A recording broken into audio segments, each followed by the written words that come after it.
നമസ്കാരം എല്ലാവർക്കും.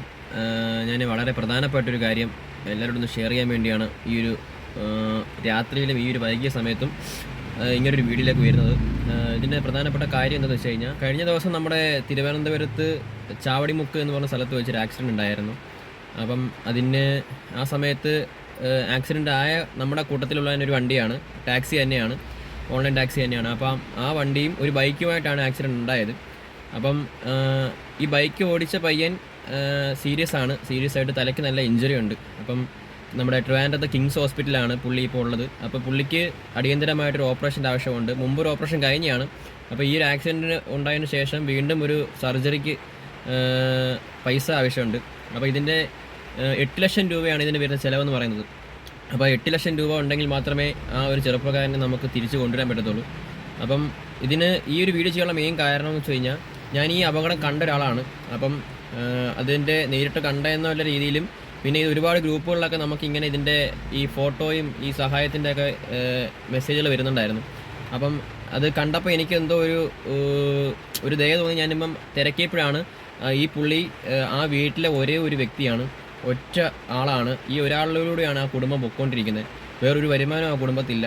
അപ്പം പെട്ടെന്നൊരു 8 ലക്ഷം രൂപ എടുത്ത് ഓപ്പറേഷന് ചിലവാക്കാനുള്ള സാമ്പത്തിക സ്ഥിതി ഇല്ലാത്തൊരു കുടുംബമാണ്. അപ്പം ഞങ്ങൾ ഗ്രൂപ്പുകളിലൊക്കെ ഒരുപാട് ചർച്ചകളുടെ ശേഷമാണ് ഞാൻ ഇങ്ങനൊരു വീഡിയോ ചെയ്യുന്നത്.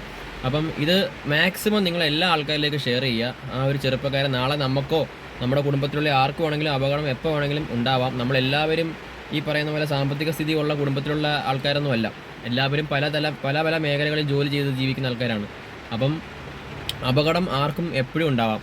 അപ്പം നമ്മളെക്കൊണ്ട് കഴിയുന്ന തുക, വലിയ എമൗണ്ട് കൊടുക്കണമെന്നൊന്നും ആരും ഇവിടെ പറയുന്നില്ല. നമ്മളെക്കൊണ്ട് സഹായിക്കാൻ പറ്റുന്ന, അതിപ്പോൾ ഒരു 100 രൂപയാണെങ്കിൽ 100 രൂപ അത് കൊടുത്ത് ആ ഒരു കുടുംബത്തിൻ്റെ ആ അത്താണിയായിട്ടുള്ള ചെറുപ്പക്കാരന് വേണ്ടി സഹായിക്കണമെന്നാണ് എനിക്ക് താഴ്മയായിട്ട് നിങ്ങളുടെ അടുത്ത് എല്ലാം അപേക്ഷിക്കാനുള്ളത്. അപ്പോൾ ഇതൊരു അപേക്ഷയായിട്ട് കണക്ക് കൂട്ടുക. അപകടം എന്ന് പറയുന്ന ഒരു സാധനം എപ്പോൾ വേണമെങ്കിലും നമുക്കുണ്ടാവാം. അപ്പം നിങ്ങളെക്കൊണ്ട് കഴിയുന്ന ഒരു എമൗണ്ട്, ചെറുതും വലുതുമായിട്ടുള്ള എമൗണ്ട്, ഞാൻ ഈ താഴെ ഇതിൻ്റെ QR കോഡും കാര്യങ്ങളും അക്കൗണ്ട് ഡീറ്റെയിൽസ് എല്ലാം കൊടുത്തേക്കാം. നിങ്ങൾ അതിനകത്ത് പൈസ അയച്ചു കൊടുക്കുക. അപ്പം മാക്സിമം ഇത് നമ്മുടെ എല്ലാ ഡ്രൈവർമാരുടെ ഗ്രൂപ്പുകളിലേക്കും, അതുപോലെ തന്നെ മറ്റ് പല പ്രാദേശികമായിട്ടുള്ളതും അല്ലാതെ മറ്റ് പല ഗ്രൂപ്പുകളിലേക്ക് ഇത് ഷെയർ ചെയ്യുക. ഇത് വളരെ ജെന്യുവിൻ കേസ് ആയതുകൊണ്ടാണ് ഞാൻ ഇങ്ങനൊരു വീഡിയോ ചെയ്യുന്നത്. കാരണം ആ ഒരു ചെറുപ്പക്കാരൻ്റെ കുടുംബത്ത് ആ ഒരു ചെറുപ്പക്കാരൻ മാത്രമേ ഉള്ളൂ. എനിക്ക് എൻ്റെ ഒരു സ്ഥാനമാണ് ആ ഒരു സമയത്ത് ഓർമ്മ വന്നത്. അപ്പോൾ അതുകൊണ്ടാണ് ഈ ഒരു വൈകിയ വേളയിലും ഇങ്ങനൊരു വീഡിയോ ചെയ്യുന്നത്. അപ്പം വളരെ ക്രിട്ടിക്കലായ ഒരു സ്റ്റേജിൽ കിടക്കുകയാണ് ആ ചെറുപ്പക്കാരൻ. അപ്പം നമ്മളെക്കൊണ്ട് സഹായിക്കാൻ പറ്റുന്നത് സഹായിക്കുക. അപ്പോൾ ഞാൻ ബാക്കി ഡീറ്റെയിൽസ് എല്ലാം ഈ വീഡിയോ താഴെ കൊടുത്തേക്കാം. അപ്പോൾ നിങ്ങൾ ഈ വീഡിയോ മാക്സിമം എല്ലാ ഗ്രൂപ്പുകളിലേക്കും എല്ലാ ആൾക്കാരിലേക്കും ഷെയർ ചെയ്യുക. അപ്പം ഓക്കെ.